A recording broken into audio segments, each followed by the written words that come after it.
Is there no explanation were you given for the tech that you got? I'll take the official questions. There wasn't an explanation for the tech that she got. I think it was pretty obvious that stuff was brewing, right? When the officials don't get control of the ball game, when they allow that stuff to happen, and it's been happening all season long. Once again, the WNBA faces controversy after coach Stephanie White criticized the officiating. She blamed the refs for letting a situation spiral out of control and for failing to eject players who crossed the line into reckless behavior. To WNBA Fight Night, or as some people are saying, WNBA Raw. What a game that was. We had it all. We had basketball, we had fighting, we had blonde on blonde crime. Oh, such an epic. Oh, goodness. But at the end of the day, it resulted in an Indiana Fever. As social media broke down the game, the Indiana Fever vs. Connecticut Sun game on Tuesday showed how officials can lose control. Sophie's comments highlighted the issue. This is, of course, Sophie and Sheldon going down the floor. Sophie tries to wrap her up, and Sheldon gets to the floor, and all hell breaks loose. And Sophie said, I'm not having it. I'm not having it. We'll go. So there's... The Fever's road to the Commissioner's Cup championship was overshadowed by the league's major flaw, officiating that cares more about keeping things calm than protecting players, especially when there's clear aggression. Oh, this kind of started it. They're going back and forth, and Caitlin like, hey, forget you. Boom, shoved her right there, right? Then Marina Mabry already shoving Caitlin, right? She jumping into it, shoving Caitlin to the side, right? Now we get further into the game. Watch this. Watch how this happens, right? So you see Sheldon guarding up, playing pretty good defense. This is what I was going to give her credit on. She was not allowing Caitlin to penetrate, get into the paint, deny her the path to the basket, right?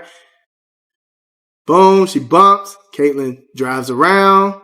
Look, good footwork. Okay, you stand in front of her. I give it to you. Boom, bumps again, spin around. Boom, she's bumping, getting bumpy. And then that happened. I'm like, what was that? What is this play right here, man? Pressure built, like steam ready to explode. J.C. Sheldon and Caitlin Clark were physically battling, echoing their Big Ten rivalry. But what happened in the third quarter wasn't basketball, it was an attack disguised as competition. The ref's failure to act showed how poorly the WNBA handles player safety. Minute left, and all hell broke loose between J.C. Sheldon and Sophie Cunningham, and it is very clear the Indiana Fever, some of these girls on this team are finally fed up. Once again, WNBA, we're not talking about your basketball. We're talking about the WNBA WWE Raw circus that you got going on right now. And we all know this incident with Sophie stems from the incident that was clearly not handled correctly by the WNBA and the referee. With just over 4 minutes left in the third quarter, and the Fever leading 55-45, Clark was guarded closely by Sheldon.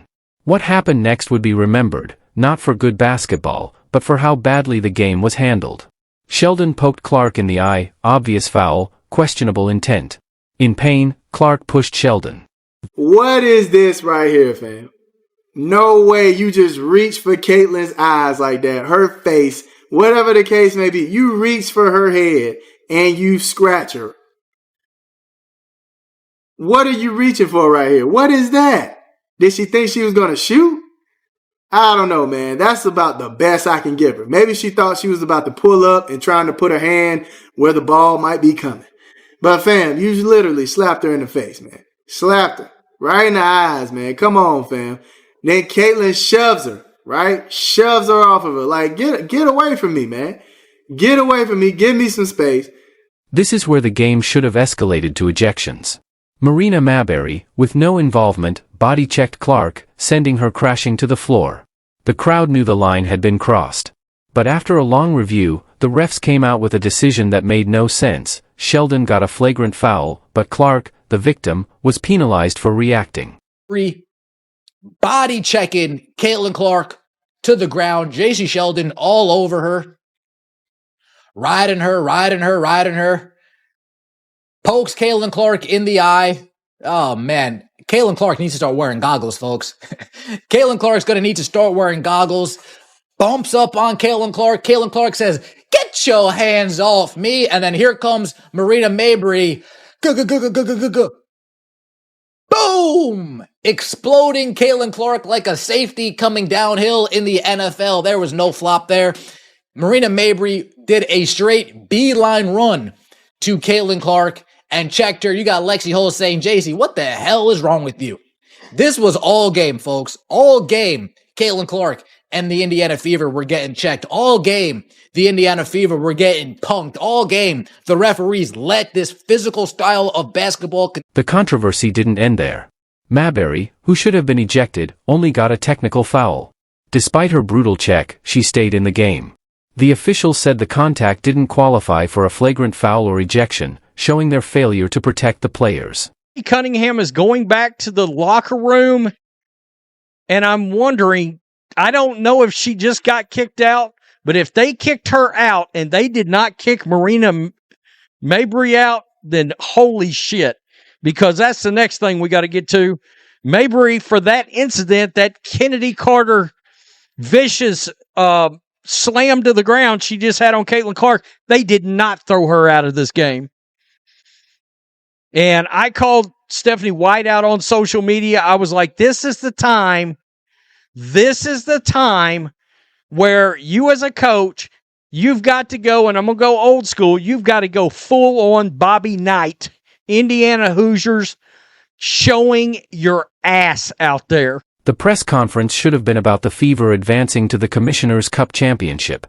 Instead, Coach White took it as a chance to criticize the WNBA's officiating. Her response wasn't emotional, it was controlled, the frustration of someone who had seen this too many times. This is what happens, right? This is what happens. You've got competitive women who are the best in the world at what they do, right? And when you allow them to play physical and you allow these things to happen, they're going to compete and they're going to have their teammates' backs. It's exactly what you expect, right? Out of fierce competition. So I started talking to the officials in the first quarter, and we knew this was going to happen. You could tell it was going to happen. So they got to get control of it. They got to be better. They got to be better. This pattern had been building all season. Stats showed that Clark had been the target of too many flagrant fouls, yet the league ignored it. As if that wasn't enough, the final minute added another example of how officials lost control.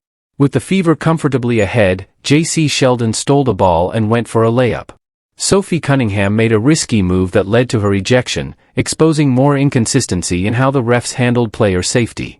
Sheldon is going up for a layup. Sophie bear hugs her and takes her to the ground. What I will say is Sophie did not grab her and throw her to the ground. She didn't body slam her. She didn't do anything, in my personal opinion. Maybe I'm biased here, but I'm going to give you guys my straight up honest opinion on this. She bear hugged her, took her to the ground. Yes, it was intentional. It was absolutely intentional. It was, to me, payback for what was happening the entire game. But she did it in a way that she wasn't going to injure JC. She was just making it known, like, if the refs aren't going to handle it, I will handle it. We'll take care of it, but this is not what you're going to do when you come into our house. It was an intentional foul. It was a hard foul. She brought her down. But with that, you guys, JC Sheldon got up and she was ready to go.